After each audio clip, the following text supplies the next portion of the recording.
Hello students, कैसे हैं आप सभी। मैं विकास राठौर स्वागत करता हूं talking text books living no child behind present from Kota to India teaching live, जहां पे आप लोगों को ओलंपियाड्स के साथ साथ स्कूल एग्जामिनेशंस की प्रिपरेशन करवाई जा रही है और मेरे साथ साथ बहुत ही ऑसम टीम इसमें आप लोगों की हेल्प कर रही है और उनके साथ में आप अपनी प्रिपरेशन बहुत ही जबरदस्त और धांसू तरीके से कर रहे हैं।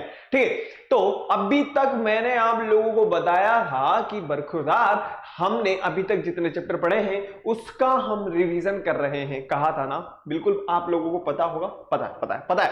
तो आज हम वापस से उसी के बारे में देखने वाले हैं। कहने का मतलब यह है कि थोड़ा सा हमारा जो रिप्रोडक्शन वाला जो चैप्टर है उसके बारे में अपन थोड़ा सा डिस्कस करेंगे। इसके अलावा हम क्या देखेंगे, इसके अलावा हम जो देखने वाले हैं वो है conservation of plants and animal, और बहुत ही मास और वही वाला तरीका जैसा कि आप लोगों को अच्छा लगता है। इसके अलावा हम इसमें 10 क्वेश्चंस और देखेंगे और वो क्वेश्चंस मैं आप लोगों को दूंगा, उसके बाद में उसके आंसर्स मैं आप लोगों को बताऊंगा। तो फटाफट से स्टार्ट करते हैं, लेकिन उससे पहले बरखुरदार आप लोगों को एक काम कर देना है, वो ये वीडियो को लाइक करना है, शेयर करना है, चैनल को सब्सक्राइब करना है और सब्सक्राइब करने के बाद में आप लोगों को ये जो घंटी का आइकन है इसको बजा देना। उससे होगा कि आपको नेक्स्ट वीडियो की टाइमली नोटिफिकेशन इजीली अवेलेबल हो जाएगी। और इसके अलावा अगर किसी तरह की कोई समस्या कोई प्रॉब्लम है तो आप मुझे कमेंट कर सकते हो। और इसके अलावा मैंने आप लोगों को एक चीज और बता रखी है, वो ये कि आप लोगों को क्या करना होगा, गूगल प्ले पे जाना है। गूगल प्ले पे जाने के बाद में आप लोगों को क्या करना होगा, टेलीग्राम को डाउनलोड कर लेना होगा। डाउनलोड करने के बाद में आप लोगों का जो पाथ है वो है t.me/ttb08। अब जैसे आप इसके पाथ को फॉलो करेंगे, हमारी टेक्निकल टीम ने जो आप लोगों के लिए स्टडी जो मटेरियल है उसको आप लोगों के लिए अपलोड किया हुआ है। आप इजीली उसको एक्सेस कर सकते हो और अपनी शानदार तैयारी कर सकते हो। इसके अलावा शानदार और जबरदस्त फाड़ू तैयारी करने के लिए क्या करना होगा, आप लोगों को टॉकिंग टेक्स्ट बुक की वेबसाइट को विजिट करना होगा, जो कि है www.talkingtextbooks.in। ओके, अब जैसे ही आप यहां पे आओगे आपको अपनी रिलेवेंट क्लास के अकॉर्डिंग देखना है, जिसमें आप लोगों को मिलने वाला है क्या क्या कॉम्प्रिहेंसिव स्टडी मटेरियल की हम बात कर सकते हैं, पेरियोडिक टेस्ट पेपर्स है, एक्सपेक्टेड क्वेश्चंस है, क्विजेस हैं और भी बहुत कुछ है बेटा। जैसे ही आप बाय नाउ पे क्लिक करेंगे, बाय नाउ पे क्लिक करने के बाद में आप डायरेक्टली कहां पे आ जाएंगे, आप प्राइस डिटेल वाले पेज पे आ जाएंगे, जहां पे आप लोगों को एक छोटा सा मेरा कोड यूज करना है जो कि है VR। एक मिनट यदा कदा गड़बड़म भौदी, कभी कभार गलती हो जाती है। तो आप लोगों को क्या करना है, मेरा वाला कोड यूज करना है VR लाइव। क्या करना है, VR लाइव, ये वाला कोड जिसे आप अप्लाई करेंगे तो 9000 में से 30% डिस्काउंट हो जाएगा। तो वो होगा ओनली आप लोगों के लिए 2700। कहने का मतलब ये है बरखुरदार कि जो पेएबल अमाउंट रहेगा ओनली 6300। और जैसे ही आप बाय पैकेज पे क्लिक करेंगे आप अपनी सुविधा अनुसार इसका पेमेंट कर सकते हो। ठीक है, और भी फिर भी किसी भी तरह की कोई समस्या हो जाती है यार, हो सकती है, देखो टेक्निकल प्रॉब्लम है, हो जाती है, समस्या आ जाए तो हमारे पास उसका भी निदान है। क्या करना है, 9549041111 पे आपको कॉल कर देना होगा और कॉल करने के बाद में आपको आपकी समस्या को बता देना होगा और बताने के बाद में वहां से जो रिप्लाई होगा वो होगा आपकी समस्या का समाधान। और आज हम देखने वाले हैं शानदार बायोलॉजी में आज conservation of plants and animals, इसके अलावा रिप्रोडक्टिव सिस्टम। लेकिन उससे पहले आप लोगों को क्या करना है, उससे पहले आप लोगों को कार्डिनल प्रॉमिस करना है। I promise to listen to the complete lecture and make proper notes of it so that I can become a smart student. I promise to listen to the complete lecture and make proper notes of it so that I can become a smart student. ठीक है, अर्नेश और अमे, आप दोनों के मैं comments पढ़ता रहता हूं, मुझे मालूम है, ठीक है ना, ऐसे टेंशन वाली बात नहीं है। ठीक है बेटा, चलिए, हाँ बिल्कुल पढ़ता हूं, क्या बात करते हो आप लोग, ठीक है ना। चलिए ठीक है, तो अर्नेश और अमे आप दोनों से मैं ये कहना चाहता हूं कि आज हम जो देखने वाले हैं बहुत ही प्यारा और बहुत ही जबरदस्त हमारा रिवीजन वाला सेशन है, जिसमें आप लोगों को ज्ञान अर्जित होने वाला है। और वो ज्ञान अर्जित वाला जो सेशन चल रहा है हमारा वो है क्या, L2। कहने का मतलब अभी तक हमने ज्ञान वाली सीरीज में एक लेक्चर ले लिया है और ज्ञान अर्जित वाली सीरीज में हमारा आज सेकंड लेक्चर है, जिसमें हम लोग देखने वाले हैं रिप्रोडक्शन के बारे में। तो रिप्रोडक्शन जैसा कि आप लोगों को पता है कि कितनी टाइप का होगा, दो टाइप का होगा। फर्स्ट सेक्सुअल रिप्रोडक्शन होगा और सेकंड होगा हमारे पास में एसेक्सुअल रिप्रोडक्शन। सेक्सुअल के अंदर क्या होगा, सेक्स इन्वॉल्व होगा। कहने का मतलब sex cell from a male and female parent will fuse. अब यहां पे क्या होगा, जो सेक्स सेल्स होंगी वो क्या होंगी, फर्टिलाइज्ड होंगी। नेक्स्ट हम बात करें the organism inherit characteristics from the both parents. कहने का मतलब कुछ गुण तो मम्मी से आएंगे और कुछ गुण पापा से आएंगे। क्लियर है, कुछ गुण तो मम्मी से आएंगे और कुछ गुण पापा से आएंगे। कहने का मतलब आप लोगों को पता होगा मिला जुला रूप, और वही होता है वेरिएशन, वही होता है डाइवर्सिटी। ठीक है, जब आप 9th क्लास में आ जाओगे तो 9th क्लास में आप लोगों के पास में एक बहुत ही प्यारा और जबरदस्त चैप्टर आएगा जिसका नाम है डाइवर्सिटी इन लिविंग ऑर्गेनिज्म। बहुत ही जबरदस्त चैप्टर है। नेक्स्ट हम बात करते हैं फिर इसके बाद में सेक्सुअल के बाद में एसेक्सुअल रिप्रोडक्शन के बारे में। यहां पे सिर्फ और सिर्फ एक ही सिंगल ऑर्गेनिज्म जो होता है वो इन्वॉल्व होगा, और यहां पे जो भी न्यू इंडिविजुअल बन रहा है, जो भी न्यू इंडिविजुअल बन रहा है वो आइडेंटिकल होगा। कैसा होगा, आइडेंटिकल होगा। और जेनेटिकली हम एक तरीके से कह सकते हैं कि वो बिल्कुल क्लोन की तरह होगा। एक बार बस दीदार कर लो, फिर उसके बाद आगे बढ़ते हैं। क्लियर है, क्लियर है, क्लियर है। Okay okay okay.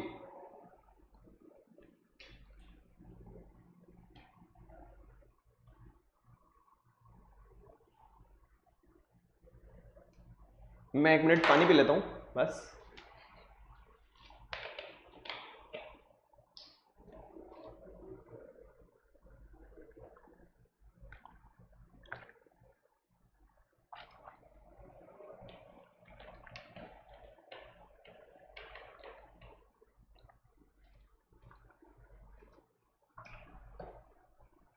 चलें आगे, चलिए आगे बढ़ते हैं फटाफट से। नेक्स्ट एसेक्सुअल रिप्रोडक्शन के बारे में अगर हम बात करते हैं डिटेल में, अभी तक तो हमने बस ये देखा रिप्रोडक्शन, उसके दो टाइप। ठीक है, दोनों टाइप के बाद में हम जो है अब थोड़ा सा डिटेल में पढ़ लेते हैं।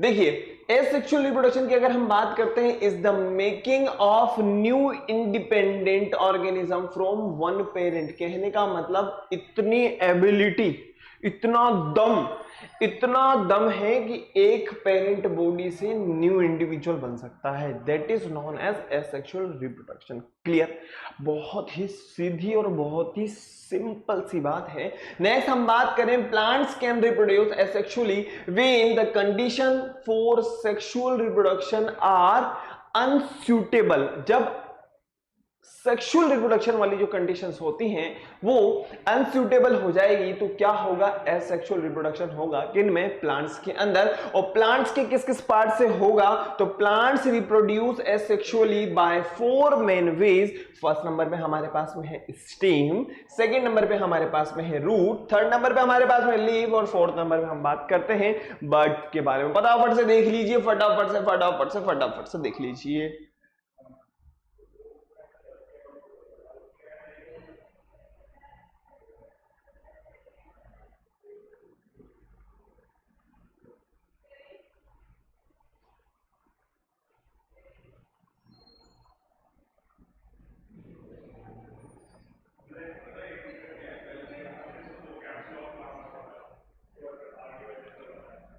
चलिए आगे बढ़ते हैं। नेक्स्ट एसेक्सुअल के बाद में हम बात करते हैं एसेंस ऑफ सेक्स के बारे में। रिप्रोडक्शन की अगर हम बात करें, one property of a living things. बिल्कुल सही बात है। एक बार बताइए, आप लोगों ने 6th क्लास पढ़ी है ना, और 6th क्लास में आप लोगों ने एक चैप्टर पढ़ा होगा जहां पे हम डिस्कस करते हैं living organism and their surrounding. तो वहां पे आप लोगों को बताया जाता है कैरेक्टरिस्टिक्स ऑफ लिविंग थिंग्स के बारे में। किसके बारे में, कैरेक्टरिस्टिक्स ऑफ लिविंग थिंग्स के बारे में। क्लियर है, पहले एक बार 2 मिनट रुकिएगा आप। चलिए आगे बढ़ते हैं। अब देखिए, great variety of method asexual and sexual reproduction की अगर हम बात करें, सेक्सुअल रिप्रोडक्शन की अब हम बात करते हैं। जैसा कि हम पढ़ के आए हैं या देख चुके हैं कि सेक्सुअल रिप्रोडक्शन के अंदर 2 पेरेंट बॉडी का होना मस्ट है। तभी तो वेराइटी आएगी, तभी तो वेरिएशंस आएंगे, तभी तो डाइवर्सिटी आएगी भैया। एक बार बताओ, अदरवाइज एक ही घर में 4 आदमी और चारों के चारों एक जैसे, ठीक है, मेड इन चाइना थोड़ी ठीक है, मतलब हम एक तरीके से कहीं इसको इंटरनेशनल लेवल पे नहीं लेना है, बस एक तरीके से बात बता रहा हूँ। डिफरेंस ही पता नहीं चलता है कि यार ये कौन है, ठीक है, सब एक जैसे नजर आते हैं। अभी अपने यहाँ पे देखो कि हाँ भाई ये वो है, ये वो है। अपनी गली में अगर मान लीजिए अपनी सोसाइटी में जो भी लोग रह रहे हैं तो उसके बारे में कम से कम पता तो रहता ना कि हाँ भाई ये शर्मा जी हैं, ये वो हैं, ये फलाना जी है, लेकिन वहां पे हमें मालूम ही नहीं चलता है। बड़े अजीब सी बात होती है ना। तो जो डाइवर्सिटी है या हम बात करें वेराइटी जो हो रही है वो किसकी वजह से हो रही है, कुछ तो मम्मी से कुछ पापा से, जिसकी वजह से क्या होगा, वेरिएशंस आएगा। क्लियर। नेक्स्ट हम बात करें each offspring has 2 parents और receive genetic material from both, दोनों से क्या होगा, जेनेटिक मटेरियल रिसीव होंगे। नेक्स्ट हम बात करें प्रोवाइड जेनेटिक डाइवर्सिटी, और यहां से हमें पता चलता है जेनेटिक डाइवर्सिटी। अब एक बात बताओ बरखुरदार, आप मुझे बहुत आराम से, आप लोगों ने conservation of plants and animal पढ़ा है और वहां पे हम लोगों ने बायोडाइवर्सिटी पढ़ा था, और बायोडाइवर्सिटी में मैंने आप लोगों को बताया था it's have 3 types, species diversity, genetic diversity और बायोडाइवर्सिटी तो होता ही होता है, ठीक है ना। नेक्स्ट हम बात करते हैं तो वहां पे यहाँ पे अगेन हमारे पास में कौन सा वाला पार्ट जो है क्लियर हो जाएगा, जेनेटिक डाइवर्सिटी वाला क्लियर हो जाएगा। तो जेनेटिक डाइवर्सिटी का मतलब क्या हो गया, कुछ तो मम्मी से कुछ पापा से। आगे बढ़ते हैं, foundation for survival and evolution of the species. तो कहने का मतलब एक बार बताइए, जो स्पीसीज वगैरह है उनको सर्वाइव करने के लिए या एक लॉन्ग टाइम तक बने रहने के लिए तो जरूरी है ना, कौन सी वाली प्रोसेस, रिप्रोडक्शन वाली प्रोसेस। कौन सी प्रोसेस, रिप्रोडक्शन वाली प्रोसेस। फटाफट से देखो, फटाफट से देखो, फटाफट से देखो।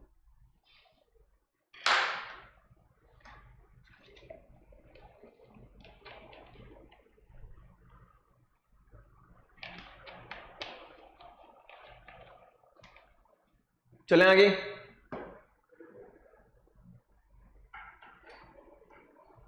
क्लियर हो गया होगा, आगे बढ़ते हैं फटाफट से नेक्स्ट। जैसा कि आप लोगों को यहां पे नजर आ रहा है, हम ऑलरेडी पढ़ चुके हैं इसके बारे में। मेल रिप्रोडक्टिव ऑर्गन के बारे में हम बात करें तो प्राइमरी जो सेक्स ऑर्गन होता है हमारे पास में वो होते हैं टेस्टिस। क्या होते हैं, टेस्टिस होते हैं, और टेस्टिस जो होते हैं पेयर की फॉर्म में प्रेजेंट होते हैं। प्राइमरी सेक्स ऑर्गन होता है जिसका वर्क होता है क्या, जिसका वर्क होता है स्पर्म का फॉर्मेशन करना। क्या करना, स्पर्म का फॉर्मेशन। जैसा कि आप लोगों को यहाँ पे नीचे की तरफ नजर आ रही होगी, ये जो स्ट्रक्चर आपको नजर आ रही है ये तो है स्क्रोटम। क्या है, स्क्रोटम है। अब एक बार बताइए, स्क्रोटम के अंदर प्रेजेंट होते हैं टेस्टिस, ठीक है, मतलब हम एक तरीके से कह सकते हैं कि एक तरीके से मतलब राउंड शेप में प्रेजेंट होते हैं, ठीक है, जिनका प्राइमरी फंक्शन या प्राइमरी सेक्स ऑर्गन की अगर हम बात करें वो होता है टेस्टिस। और ये क्या वर्क करेंगे बेटा, ये वर्क करते हैं किसका, स्पर्म के फॉर्मेशन का। क्लियर। नेक्स्ट हम बात करें स्क्रोटम के साथ में यहां पे जो आप लोगों को नजर आ रही है एक डक्ट जुड़ी होती है जिसे कहा जाता है एपिडिडाइमस। क्या कहा जाएगा, एपिडिडाइमस कहा जाएगा।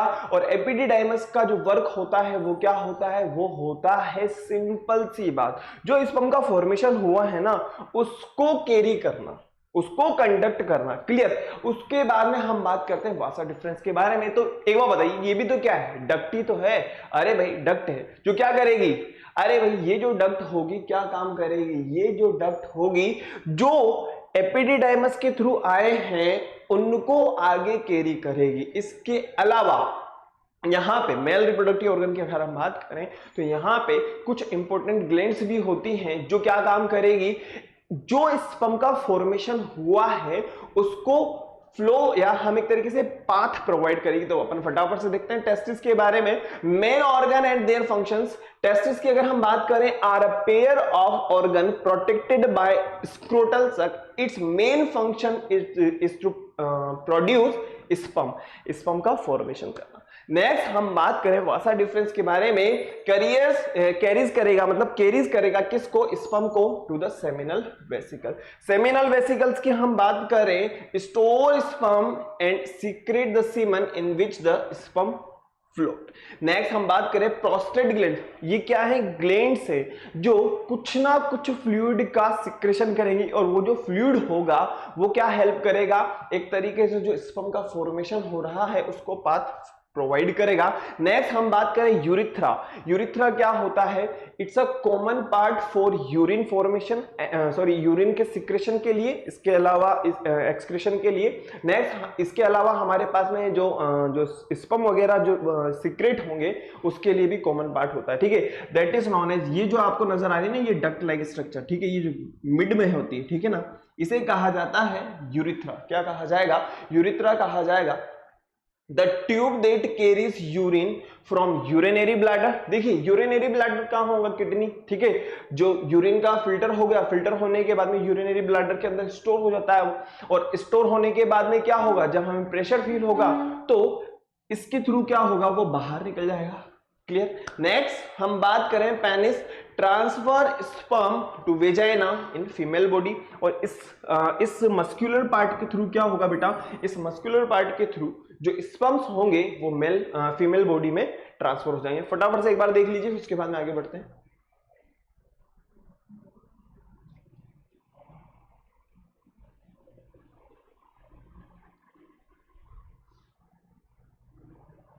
हो गया?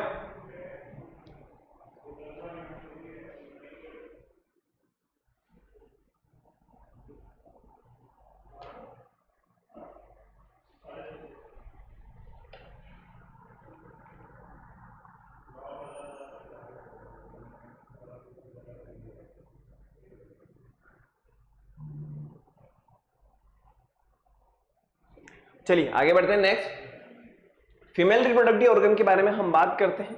फीमेल रिप्रोडक्टिव ऑर्गन के बारे में अगर हम बात करें, जैसा कि मेल के अंदर अगर प्राइमरी सेक्स ऑर्गन की हम बात करते हैं तो वो है टेस्टिस, तो फीमेल के अंदर क्या होगा? फीमेल के अंदर होगा ओवेरी, और ओवेरी का काम क्या होगा? एग का फॉर्मेशन करना। अरे भाई, जो स्पर्म पेनिस के थ्रू फीमेल बॉडी में जाएंगे तो वो किसको फर्टिलाइज करेंगे? एग को तो फर्टिलाइज करेंगे, तो वही हम बात करते हैं। ओवेरी की अगर हम बात करें, they are a pair organ which produce egg या ओवम। नेक्स्ट ये जो ओवम होंगे, ये जो एग होंगे, ये फेलोपियन ट्यूब, जैसा कि आपको यहाँ पे नजर आ रही है, ये यहाँ पे आपको नजर आ रही है, इसके थ्रू यहाँ पे आ जाएंगे, ताकि जब कंबुशन होगा तो उस टाइम पे क्या होगा कि इनका क्या होगा? फर्टिलाइजेशन होगा। क्लियर? नेक्स्ट हम बात करें यूटेरस, जैसा कि आपको यहां पे नजर आ रही है ना, ये वाली जो बॉडी है, that is known as uterus. The fertilized egg undergoes the further division of zygote. Zygote के बाद में जो स्ट्रक्चर होगी वो यहां पे आ जाएगी, फॉर्म एम्ब्रियो, और एम्ब्रियो जो है फिर धीरे धीरे धीरे धीरे डेवलप होगा। The embryo becomes embedded in the lining of the wall of the uterus, that is known as implantation. क्या कहा जाएगा? इसे इम्प्लांटेशन कहा जाएगा। जाइगोट से किस में कन्वर्ट होगा? वो एम्ब्रियो में, एम्ब्रियो से वो फीटस के अंदर कन्वर्ट हो जाएगा। फटाफट से देखिए बेटा, एक मिनट।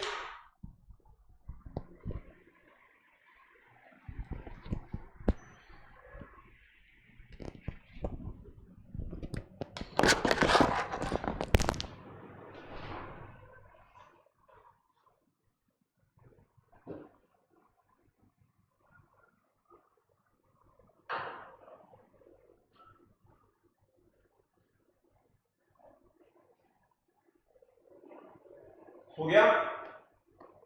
चले आगे।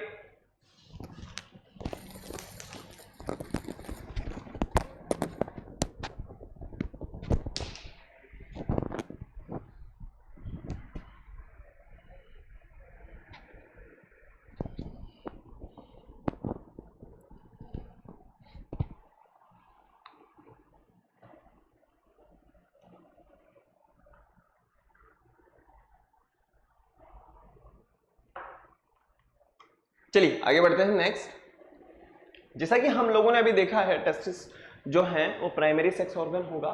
नेक्स्ट इसके अलावा स्ट्रक्चर की अगर हम बात करें, जो बाहर की तरफ आपको नजर आ रही है ना, इसे कहा जाता है स्क्रोटम। क्या कहा जाएगा? स्क्रोटम कहा जाएगा। और कौन कौन सी जो एक्सेसरीज ग्लैंड्स होती हैं, जैसा कि हम लोगों को पता है, सेमिनल वेसिकल्स होंगी। नेक्स्ट हम बात करें काउपर्स ग्लैंड्स होगी, जो क्या करेगी?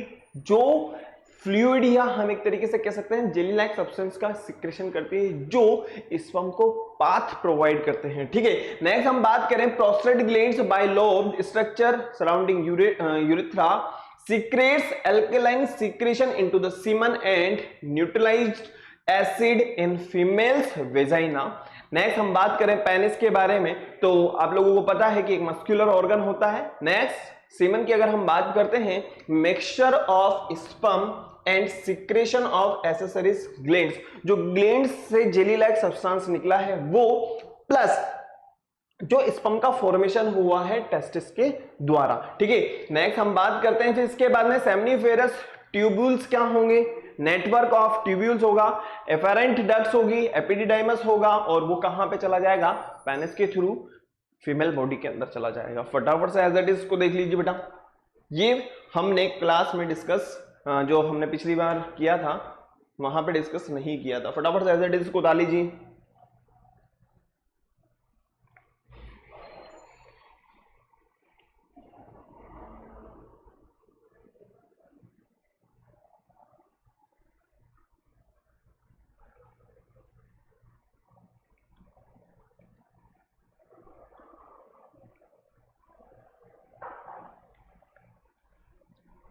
आई होप आप लोगों ने उतार लिया होगा। फटाफट से नेक्स्ट हम बात करते हैं, इसको शायद हमने पिछली क्लास में भी देखा था, बिल्कुल बिल्कुल बिल्कुल देखा था, कोई बात नहीं, दोबारा आ गया है हमारे पास में।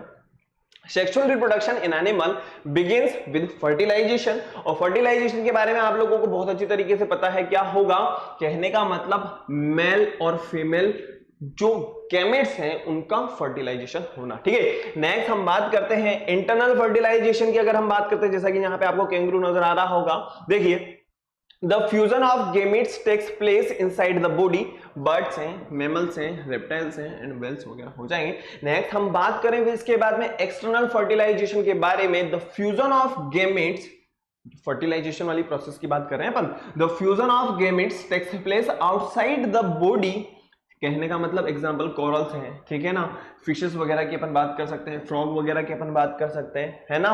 नेक्स्ट हम बात करें फिर इसके बाद में हर्माफ्रोडाइट्स के बारे में, in the same in some organisms both male and female gametes are present in the same individual like earthworm and leeches, दोनों ही ऑर्गन इसके पास में प्रेजेंट है। अब यार ये तो विविपोरस और ओविपोरस तो मैं आप लोगों को बहुत सी बार बता चुका हूं, एक बार देख लो फटाफट आप लोग, ठीक है ना।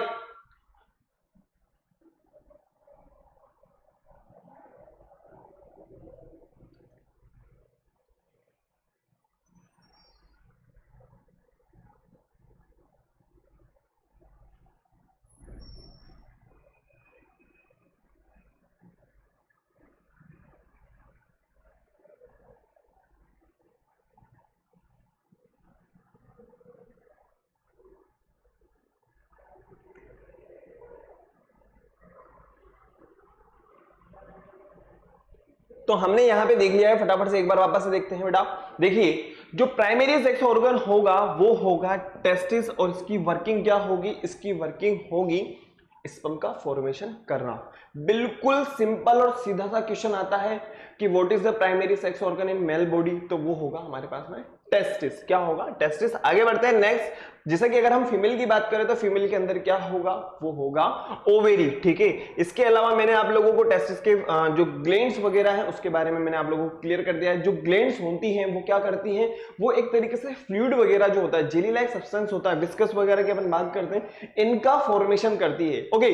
और इनके फॉर्मेशन होना इसलिए जरूरी होता है ताकि जो स्पर्म है वो अपने डेस्टिनेशन तक पहुंच चुके, ठीक है। लास्ट अब हम बात करते हैं इसके बाद में हमारे नेक्स्ट चैप्टर पे आ जाते हैं फटाफट से, जो कि है conservation of plant and animal.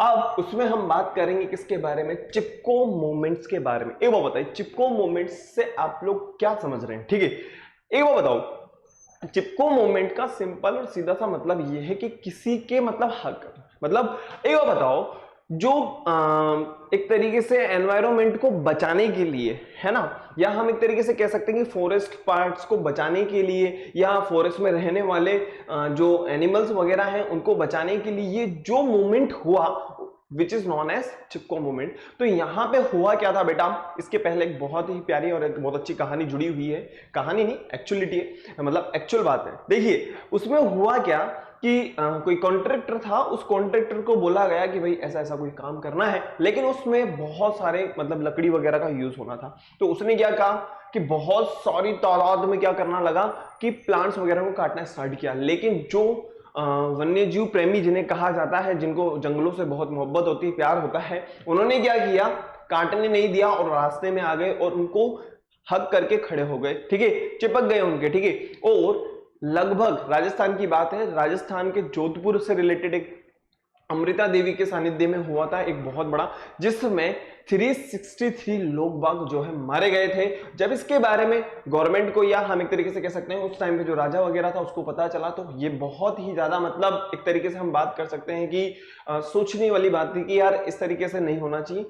उसके बाद में अमृता देवी अवार्ड दिया जाता है जो भी, या हम एक तरीके से कह सकते हैं कि जो व्यक्ति फॉरेस्ट वगैरह से रिलेटेड या वन्य जीवों से रिलेटेड अगर कोई बहुत अच्छा काम करे तो, ठीक है ना। वही चीज अपन आगे डिस्कस करते हैं द चिपको मूवमेंट के बारे में। The Chipko means tree hugging, sorry hugging as the villager hug the tree. The name of the movement comes from the word embrace. Next हम बात करें as the villagers hug the trees and the prevented and contracted, जो contractor था वहां का, from the Fehling them, कहने का मतलब इसको काटने नहीं देना, ठीक है, उसको मतलब उसको चिपक करके खड़े हो गए, उसको हक करके खड़े हो गए। नेक्स्ट हम बात करते हैं it was primarily the forest conservation movement in India came to public attention in April 1973। अब एक बार बताइए, जब आया तो इसके लिए जब लोग बागों को पता चला होगा, चलो ठीक है, आज के टाइम पे तो हम बात कर सकते हैं कि सोशल मीडिया है, बहुत सारे हमारे पास में मैसेज वगैरह आ जाते हैं इजीली कि वहां पे वहां हुआ, लेकिन जब इसके बारे में लोग बागों को धीरे धीरे पता चला होगा तो लोग बागों ने इनका प्रिवेंशन करना स्टार्ट करा, ठीक है, इनको बचाना स्टार्ट करा कि भाई अगर ये हैं तो हम हैं, ठीक है, अगर ये नहीं तो फिर कुछ भी नहीं है, ठीक है। फटाफट से एक बार देखिए,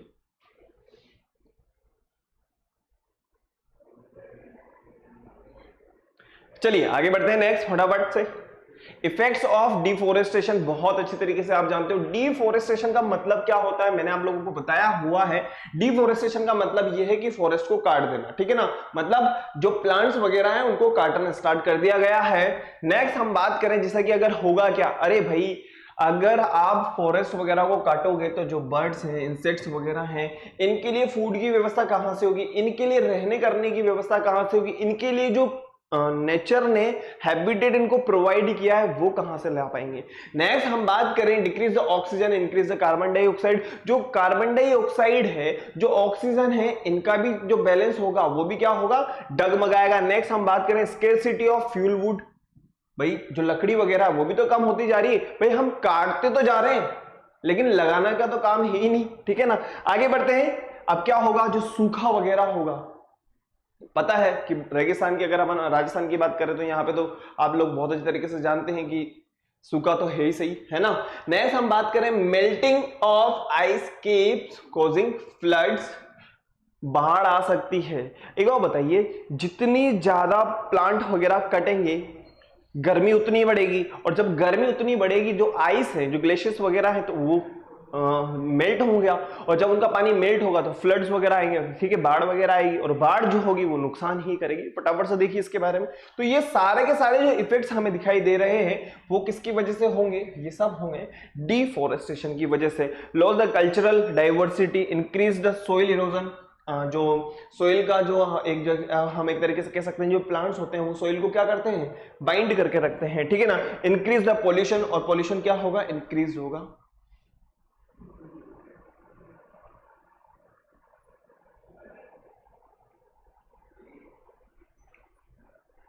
हो गया बेटा, चले आगे।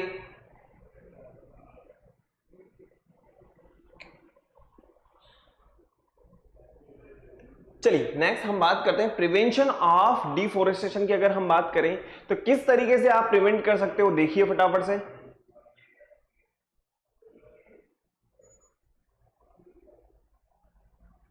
Control the forest fire created by human activity due to carelessness. Next हम बात करें modern technology, use of the modern technology, ठीक है। नेक्स्ट हम बात करें रिड्यूस डिमांड थ्रू टेक्नोलॉजी,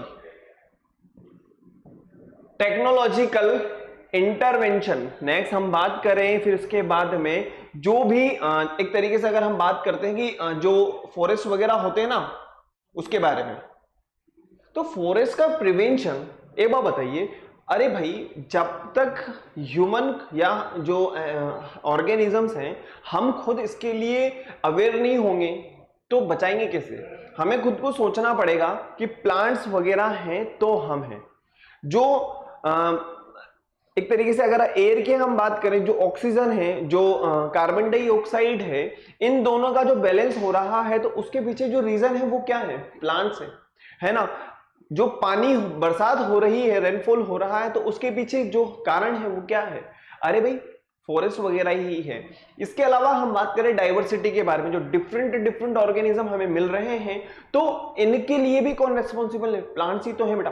अब एक बात बताइए, अगर इन्हीं को ही काट दिया गया, अब जो हमें फूड दे रहे हैं उन्हीं को ही काट देंगे तो हम खुद क्या खाएंगे? हम क्या जो है इनहेल करेंगे? हमारे लिए जो इनहेल करने वाली जो गैस है, जो इंपॉर्टेंट गैस है, वो क्या है? ऑक्सीजन ही तो है।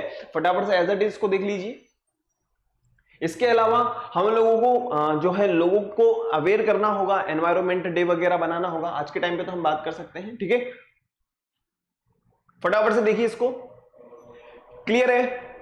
चलिए आगे बढ़ते हैं फटाफट से नेक्स्ट। अब हम बात करते हैं नेशनल फॉरेस्ट पॉलिसी 1988 के बारे में। अब ये जो पॉलिसी आई होगी तो क्यों आई होगी? सोच करके बताओ। कि क्योंकि उस टाइम पे फॉरेस्ट वगैरह को काटा जा रहा होगा, है ना। और जब उनको काटा जा रहा होगा तो कुछ विशेषज्ञों ने या कुछ विद्वानों ने यह बात कही होगी कि अगर इस तरीके से काटते चले गए तो भाई साहब उलझन हमारे लिए ही है। तो वही चीज हम बात करते हैं, to ensure environment sustainability and the maintenance of the ecological balance including atmosphere stability which is vital for the sustenance of all form of the plants, animal and human beings. अगर मान लीजिए नेशनल पॉलिसीज वगैरह नहीं आएगी तो लोग बाग तो काटते चले जाएंगे। जो बायोस्फीयर्स वगैरह रिजर्व की हम बात करें या फिर हम नेशनल पार्क्स वगैरह की हम बात करें, इसके अलावा हम और भी बहुत सारे जो प्रोग्राम्स चल रहे हैं नेशनल या इंटरनेशनल, अगर ये पॉलिसीज नहीं आएंगी तो लोग बाग काटते चले जाएंगे। और इस तरीके से काटते चले जाए, वैसे ही हमारे पास में कम है, वैसे ही हमारे पास में कम है। और अगर इन्हीं को भी काट दिया गया तो कहां से जो है एनवायरमेंट का हम एक तरीके से बैलेंस कहां से कर पाएंगे, ठीक है ना। तो इसी वजह से क्या आई? नेशनल फॉरेस्ट पॉलिसीज आई। फटाफट से देखिए,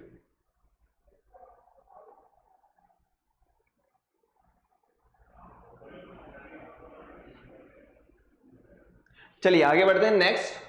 फ्लोरा एंड फोना के बारे में अपन फटाफट से बात कर लेते हैं। एक बार फ्लोरा के बारे में आप लोग बहुत अच्छी तरीके से जानते होंगे, जहां पे हमें ऐसा हैबिटेट या ऐसा प्लेस जहां पे हमें एक ही टाइप या बहुत सारे टाइप के क्या मिले? प्लांट्स वगैरह मिले। अगर फोना की हम बात करें, फोना is the all of the animals life, मतलब एनिमल्स के बारे में बताएगा, ठीक है। फोना इज नोन एज एनिमल, ठीक है ना। तो फोना का रिलेशन किसके साथ में होगा? एनिमल्स के साथ में होगा। फ्लोरा का जो रिलेशन होगा वो किसके साथ में होगा? वो होगा प्लांट्स के साथ में। आगे बढ़ते हैं फटाफट से। एक्सटिंक्ट स्पीशीज की अगर हम बात करें, species which no longer exist is called an extinct species. कहने का मतलब लॉन्ग टाइम तक सरवाइव नहीं कर सकती, उसको बचा के रखना जरूरी है, क्योंकि जब ये थी तब हमने इनकी वैल्यू नहीं समझी। आज ये कम हो गई तो हम जो है इनको बचाने में लगे हुए। अरे भाई तो पहले उनको बचाना स्टार्ट कर दो ना। कहने का मतलब आप लोगों को पता होगा जो पिंक हेड डक है, इसके अलावा हम बात करें चीता की, तो इनको बचाने के लिए गवर्नमेंट बहुत सारे प्रोग्राम वगैरह चला रही है। और ये क्या है? एक्सटिंक्ट स्पीसीज है, ठीक है। फटाफट से देखिए एक बार, एक्सटिंक्ट स्पीसीज। नेक्स्ट फटाफट से आगे बढ़ते हैं, क्योंकि मैं आप लोगों को ऑलरेडी बता चुका हूं। रेयर स्पीसीज की अगर हम बात करें, रेयर है, दुर्लभ प्रजाति है, बहुत ही ज्यादा मतलब रेयर है। हम बात करें, if the population of the species so small that it can become vulnerable और endangered, it's called rare species. जैसा कि आप लोगों को पता होगा डेजर्ट फॉक्स है, ठीक है ना। इसके अलावा हम बात करें, बफेलो है हमारे पास में, वाइल्ड एशियाटिक बफेलो की हम बात कर सकते हैं। यहाँ पे आपको भालू नजर आ रहा होगा और यहाँ पे आपको बफेलो नजर आ रही होगी। फटाफट से देखिए बेटा, हिमालयन ब्राउन बियर की यहाँ पे हम बात करते हैं, ठीक है, जो किसको फेस कर रही है? एंडेंजर्ड, मतलब डेंजर सिचुएशन को फेस कर रही है। क्लियर है? चलिए फटाफट से आगे बढ़ते हैं नेक्स्ट। नॉर्मल स्पीसीज, देखो नाम ही बता रहा है कि नॉर्मल है, कोई दिक्कत वाली बात नहीं है। कहने का मतलब अभी तो कितना भी काटो, ऐसा थोड़ी ना होता है। अरे भाई नॉर्मल स्पीसीज है तो उसका प्रोटेक्शन तो और ज्यादा होना चाहिए, उसको उस फेस पे नहीं लेकर के आना कि जहां पे आज हम खड़े हैं। जिन स्पीसीज को हम बचा रहे हैं, ठीक है, जो नॉर्मल है उनकी तो ग्रोथ पे हमें ध्यान देना ही है। If the population level of species is within normal range for their survival it is called normal species। जैसा कि केटल वगैरह की अपन बात कर सकते हैं, साल वगैरह की अपन बात कर सकते हैं, पाइन वगैरह की अपन बात कर सकते हैं। फटाफट से आगे बढ़ते हैं, जैसा कि आप लोगों को समझ में आ गया होगा। वेलनरेबल स्पीसीज की अगर हम बात करें, if the population of the species has declined, अंत पे है, डिक्लाइंड हो चुका है, ठीक है। नेक्स्ट हम बात करें such a level that is likely to become endangered, it is known as vulnerable species. मतलब उसकी वैल्यू को समझना बहुत ज्यादा जरूरी हो गया है। अगर हम बात करें ब्लू शिप वगैरह की हम बात कर सकते हैं, एशियाटिक एलिफेंट्स की हम बात कर सकते हैं, इसके अलावा डॉल्फिन वगैरह की हम बात कर सकते हैं। फटाफट से एज इट इज इसको देख लीजिए, ये पहले हम लोगों ने नहीं देखा था। क्लियर, आगे बढ़ते हैं फटाफट से। माइग्रेशन के बारे में मैं आप लोगों को ऑलरेडी बता चुका हूं कि माइग्रेशन का मीनिंग क्या होता है, मूवमेंट होता है, ठीक है। कहने का मतलब क्लाइमेटिक कंडीशन कुछ इस तरीके से बनती है कि उस एक प्लेस पे रह नहीं सकता कोई भी ऑर्गेनिज्म हो, ठीक है। किसी भी ऑर्गेनिज्म के लिए अपन बात कर सकते हैं। जैसा कि अगर अपन बात करें अभी कोरोना क्राइसिस में क्या हुआ, जितने भी लोग जहां जहां पे भी फैले हुए थे सब अपने अपनी गंतव्य स्थान पे पहुंच गए, ठीक है। क्योंकि अप्रैल मई जून तक कुछ था ही नहीं, लेकिन आदमी एक दिन भूखा रह जाएगा, 2 दिन भूखा रह जाएगा। और आप लोगों को पता होगा कि लोग बाग जो है पैदल पैदल भी अपने घरों तक गए हैं। तो पैदल पैदल जाने का मतलब उन्होंने क्या किया, मूवमेंट किया है, अपनी जगह पे गए हैं। क्योंकि क्लाइमेटिक कंडीशन ऐसी हो चुकी है कि गवर्नमेंट भी चाह करके कुछ नहीं कर पा रही है, ठीक है ना। तो एक तरीके से क्या हुआ, माइग्रेशन हुआ, मूवमेंट हुआ स्पीसीज का, ठीक है। आगे बढ़ते हैं फटाफट से। नेक्स्ट हम बात करें रेड डेटा बुक, तो मैंने आप लोगों को बताया हुआ है ये पूरे के पूरे रिकॉर्ड्स रखती है कि कितने प्लांट्स हैं, कौन से स्पीसीज को हमने जो है प्रोटेक्शन प्रोवाइड किया है और उसमें कितनी ग्रोथ हो रही है। तो कहने का मतलब जो भी रिकॉर्ड वगैरह होगा वो किसके अंदर होगा, रेड डेटा बुक के अंदर होगा, जैसा कि आप लोगों को यहाँ पे नजर आ रहा है। The book provides a central information source in organizing studies and monitoring programs on rare and endangered species, their habitat. It is regularly consulted when developing and implementing special measuring for the protection and हम rehabilitation, मतलब उनको वापस से उनको जो है एक तरीके से हम कह सकते हैं कि उनका हैबिटेट प्रोवाइड करने की कोशिश कर रहे हैं सच ए स्पीसीज। फटाफट से देखिए,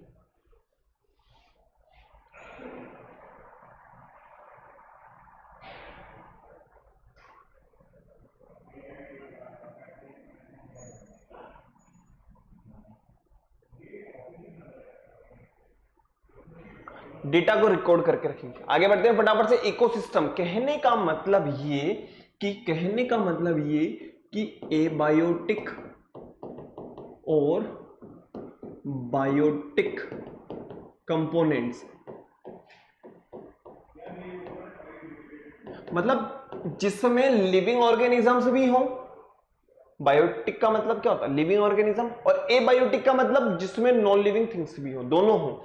बायोटिक थिंग का मतलब जिसमें हम लिविंग ऑर्गेनिजम्स के बारे में बात करेंगे, और एबायोटिक का मतलब क्या हो जाएगा, नॉन लिविंग के बारे में अपन बात करेंगे। इकोसिस्टम के अंदर consist of all the plants, animal and micro organism living in an area along with the non living components like climate, water, soil, river वगैरह के, डेल्टास वगैरह की हम बात कर सकते हैं, ठीक है। That is known an ecosystem, मतलब हमारे चारों तरफ जो भी है, चाहे वो लिविंग है चाहे वो नॉन लिविंग है, which is known as ecosystem. चलें आगे, चलिए आगे बढ़ते हैं फटाफट से। बायोस्फीयर रिजर्व के बारे में मैं आप लोगों को पहले बता चुका हूं, ठीक है। फटाफट से आगे बढ़ते हैं, ठीक है। नेक्स्ट हम बात करें रिसाइकलिंग ऑफ द पेपर को आप 5 to 7 टाइम्स क्या कर सकते हो, रिसाइकल कर सकते हो। क्योंकि आज के टाइम पे अगर हम बात करें तो पेपर हमारे लिए बहुत ही ज्यादा इंपॉर्टेंट, कोई भी काम हो रहा है पेपर पे हो रहा है, ठीक है ना। तो पेपर को बनाने के लिए भी प्लांट्स वगैरह काटे जा रहे हैं। तो भाई एक बार बताओ, जितना हो सके उसका हमें क्या करना होगा, रिसाइकलिंग करना होगा, ताकि प्लांट्स जो हो सके वो बच सके, ठीक है। आगे बढ़ते हैं। नेक्स्ट, रिफॉरेस्टेशन के बारे में आप लोगों को बहुत अच्छी तरह से पता होगा। डिफॉरेस्टेशन हो गया साहब, ठीक है। अब अपन को क्या करना है, हम समझ चुके हैं कि फॉरेस्ट की वैल्यू क्या है, जो स्पीसीज हैं उनकी वैल्यू क्या है, ये किस तरीके से क्लाइमेटिक कंडीशंस को जो है इफेक्ट कर रही है, किस तरीके से जो है नेचर का सिस्टम गड़बड़ाया हुआ है। तो हम लोगों को ये चीज समझ में आ गई, तो हमने क्या किया, रिफॉरेस्टेशन करना स्टार्ट करा। कहने का मतलब पेड़ पौधे लगाने हैं, हम लोगों को क्या करना है, पेड़ पौधे लगाने, that is known as reforestation. आगे बढ़ते हैं, ये कुछ इमेजेस हैं जिनको आप लोगों को देखना, फटाफट से देख लीजिए। इमेज की अगर हम बात करें या इम्यूज की हम बात करें, ये फ्लाइटलेस बर्ड होता है। They are the second tallest bird in the world. They eat grasses, insects, fruits and seeds वगैरह की अपन बात कर सकते हैं। नेक्स्ट हम बात करें कैंगरू वगैरह की, तो आप लोगों को पता होगा बहुत तेज दौड़ता है, ठीक है ना।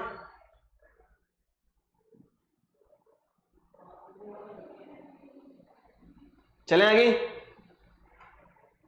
एंडेंजर्ड स्पीसीज की अगर हम बात करें, जो डेंजर सिचुएशन को क्या कर रही है, फेस कर रही है, ठीक है ना, डेंजर सिचुएशन को फेस कर रही है। आगे बढ़ते हैं, नाइट पैरेट की अगर हम बात करें, क्या होता है नाइट पैरेट, तो night parrot are an endangered species, only 250।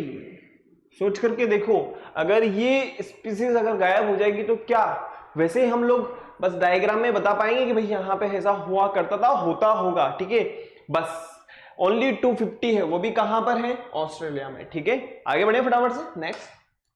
तो फटाफट से यहां पे हमारे क्वेश्चन स्टार्ट हो जाते हैं। अब आप लोगों के पास में 2 मिनट है, 2 मिनट में से 1 मिनट आपका, बाकी का 1 मिनट मेरा। तो फटाफट से क्वेश्चन के आंसर बताना स्टार्ट करिए। फर्स्ट क्वेश्चन है हमारे पास में, a place in environment where an organism lives, home, resort, habitat या रिजर्वियर, बताइए।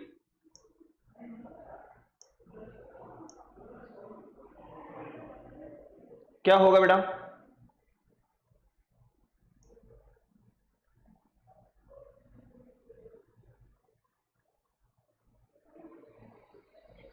अरे भाई एक बार बताओ, a place in environment where an organism lives, home है, रिजॉर्ट है, हैबिटेट है या रिजर्वियर है, बताइए बताइए बताइए बताइए बताइए, ए बी सी।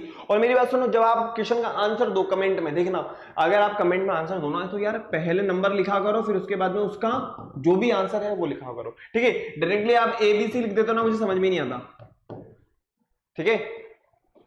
हो गया हो गया हो गया, तो क्या कहा जाएगा, बताओ बताओ बताओ, उसे कहा जाएगा हैबिटेट। क्या कहा जाएगा, हैबिटेट कहा जाएगा। तो यहां पे हमारा आंसर हो जाएगा सी। नेक्स्ट क्वेश्चन है हमारे पास में, cutting of trees on large scale is called deforestation, reforestation, afforestation या none of these, none of these, बताओ बताओ बताओ बताओ बताओ बताओ फटाफट से बताओ।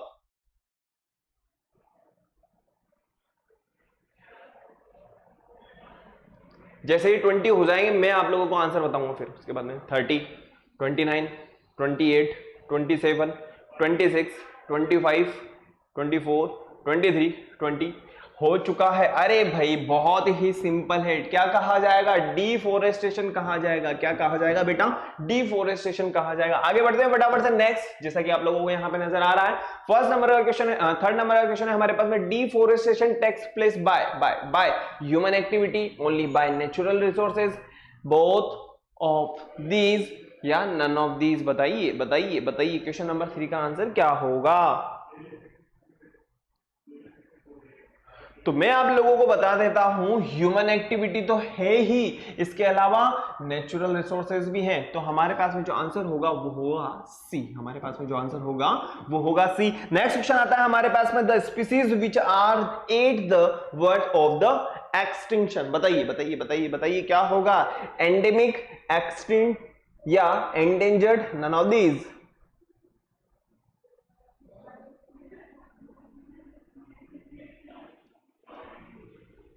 अरे भाई बिल्कुल खत्म होने वाली कगार पर है, तो वो है, कहने का मतलब एंडेंजर्ड सिचुएशन में है, कहने का मतलब वो डेंजर सिचुएशन को फेस कर रही है, उसको प्रोटेक्शन मिलना बहुत ज्यादा जरूरी हो गया है। आगे बढ़ते हैं फटाफट से, अब आप लोगों को बताना, फटाफट से बताइए क्वेश्चन नंबर 5 और 6 आप लोगों के पास में, बताओ।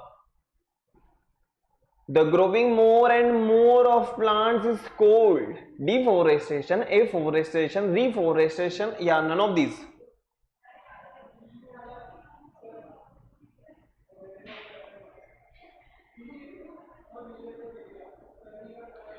The growing more and more of plants is called afforestation। क्या कहा जाएगा बेटा, afforestation कहा जाएगा। एक मिनट, यहाँ पे छोटा वाला बी है, ठीक है।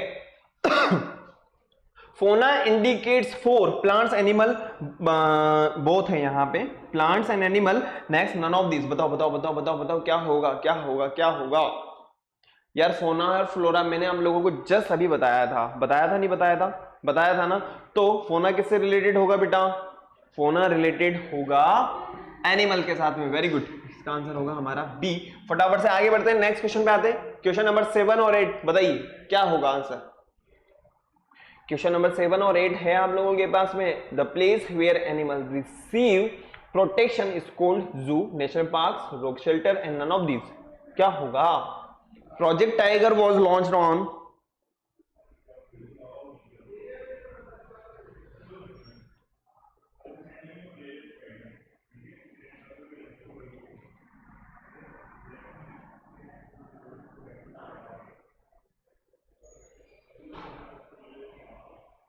बताओ क्या होगा।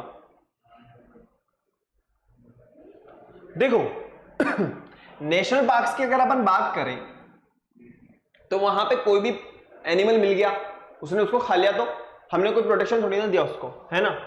रॉक शेल्टर की हमें भी नहीं पता, ठीक है ना, नन ऑफ दिस तो होगा ही नहीं। लेकिन जू की अगर हम बात करें तो जू में तो भाई साहब एक पिंजरे के अंदर एक ही आदमी रहेगा, मतलब एक ही एनिमल रहेगा। तो हमने यहाँ पे क्या दिया है, प्रोटेक्शन दिया है। क्या दिया है हमने यहाँ पे, उसको प्रोटेक्शन दिया है। तो हमारा जो आंसर होगा वो होगा जू। ठीक है, नेक्स्ट हम बात करते हैं फिर उसके बाद में। प्रोजेक्ट टाइगर वाज लॉन्च्ड 1 अप्रैल 1973। तो यहाँ पे हमारा आंसर हो जाएगा ए। फटाफट से क्वेश्चन नंबर 9 और 10 आज का लास्ट क्वेश्चन है हमारे पास में। 9 और 10 के आंसर बताने हैं आप लोगों को, फटाफट से बताइए। Sanctuaries a place where animal are protected, plants are protected, office of forest department। वाह, इतना बड़ा ऑफिस। none of these भी। उसके बाद अपन बात करते हैं parts of earth which supports the biodiversity is called biosphere, sanctuaries, ecosystem reserve या biotic community। बताओ बताओ बताओ बताओ बताओ बताओ बताओ फटाफट से। मैं आप लोगों के क्वेश्चन का आंसर का जवाब का वेट कर रहा हूं, बताइए बताइए क्या होगा क्या होगा क्या होगा। Sanctuaries place where animals are protected, क्या होगा, इनको प्रोटेक्शन मिलेगा भाई साहब। Parts of earth which support biodiversity is called biosphere. क्या कहा जाएगा, बायोस्फीयर कहा जाएगा। क्या कहा जाएगा, बायोस्फीयर कहा जाएगा। तो हमारा जो आंसर है वो दोनों के दोनों बिल्कुल यहाँ पे खत्म हो चुके हैं। नेक्स्ट क्लास के अंदर मैंने जैसा आप लोगों से पिछली क्लास में वादा किया था कि नेक्स्ट क्लास के अंदर हम बहुत सारे क्वेश्चंस के बारे में डिस्कस करेंगे और तीनों के तीनों चैप्टर से रिलेटेड होगा। हो सकता है कि वो कंजर्वेशन ऑफ प्लांट्स और एनिमल्स से हो सकता है कि वो रिप्रोडक्शन से हो सकता है कि वो सेल से हो। तो आप लोगों को क्या होना है, प्रिपेयर हो जाना है बहुत अच्छी तरीके से। बहुत प्यारे प्यारे और बहुत ही जबरदस्त क्वेश्चन लेकर के आएंगे और आप लोगों को फटाफट फटाफट उनके आंसर बताने चलते हैं। ठीक है, नेक्स्ट क्लास में मिलते हैं। Okay, thank you, bye.